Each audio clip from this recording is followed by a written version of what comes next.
जय जगन्नाथ सांग मैंने कहूँ आप नुआ भिडियो आपको स्वागत करुच्ची। तो चलते आज गोटे 2 ରୁ 3 वर्ष झील गोटे फ्रक तैयारी करवा से मीटर 20 कपड़ा नहीं जाती जार लेंथ थी 8 आउ वेस्ट थी 9। तो देखो आग बेकर थी 2 और बैक थी 3 शोल्डर थी 4.5 आर्मर नाम 4.5 मत नहीं अंटा आमर 7 थी। तो वेस्ट जो अंटा आमर जी रोचे तार 1.5 देखो कपड़ा मो जोड़ी जोड़ी चिन्ह देती से चिन्ह अनुसार ही मो कपड़ा को कट कर नौची। तो वीडियोटी आपको जमी भल लगू तो भल लगी वीडियोटी की लाइक करेंगे सब्सक्राइब निहाती करेंगे। देखो ये मझी पॉइंट मुझे कट दे देती।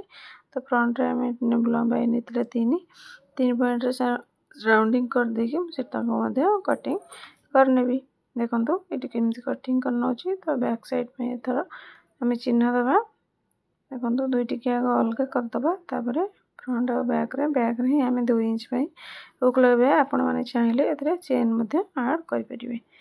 तो देखो ये आम फ्रंट पेज होता सेकेंड रे आम लंबाई घेर आम बाहर करना। तो से गोटे जी एक्सट्रा आम कपड़ा बढ़ी 4 भाग फोल्ड करनी तो रखा। तो क्लोज पटा आपण पट को ही रखिए आउ खोला पटटा आप एपट को रखिकी एमती भाव में आप अंटा जी अच्छी माप देदेवे ए सहज हम। तो मुझे लंबा रखी ये 13 इंची तो जी एक्सट्रा हो मुह को पूरा लंबा नहीं जाए। तो से हाथ मारिकी आप लंबा टोटाल मोर 17 होता।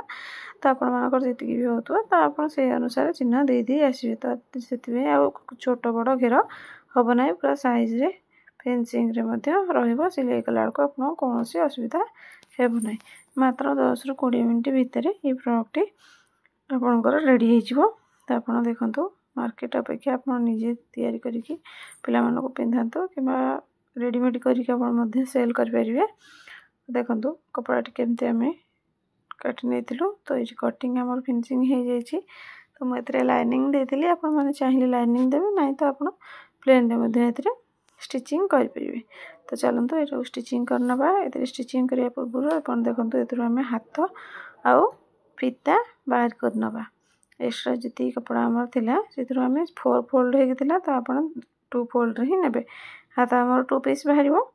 तो देखो हाथ छोट पिलांकर जी आपको लेंथ दरकार तो से लेंथ रे आप मोहरी देकी रखिकी नहीं जाए। देखो ये 4 पॉइंट 3 पॉइंट ही नहीं थी। तो ये हाथ ये 1.5 इंच रे कट करनी एक्स्ट्रा 2 इंच नहीं जाती। तो देखो एमती साइज कर कपड़ा टी काटी ने देखो आ नुआ नुआ वीडियो देखापी सब्सक्राइब कला बेले बेल आइकन को दबाई देवे। देखो आपको ओडिया कहवाक चेष्टा करोटी भूल जदि थी ताले क्षमा करेंगे कमेंट बॉक्स रे निश्चिंत जनइबे। नेक्स्ट वीडियो रे क्यों कटिंग आनी ताको कमेंट बॉक्स रे निश्चिंत लिखे। ये देखो लेंथ नहीं जाती मु 22 आउ ओसार नहीं जाती 3। तो फीता फीता लगे पिला टाइट हे कि ढिला हो फीता लगे पे फिटिंग हो भल देखा फीता लगाती। तो फीता टी लंबा रखिले भल लगे फ्रॉक रे। तो लंबा ही टी रखिए नहीं तो आप छोट बड़ करें कपड़ा अनुसार। देखो मुझे मीटर 20 कपड़ा नहीं आप चाहिए मीटर कपड़ा करें। हाथ न लगे स्लीवलेस आप करें। तो देखो कपड़ा टी कट कर नहीं देखो बस कट कर नहीं 2 पीस रे। तो देखो एमती कटिंग टी केमती लगुच देखो बस ये आमर कटिंग हो जाता। तो खाली दरकार क्रॉस पट्टी रे आम जॉइंट कर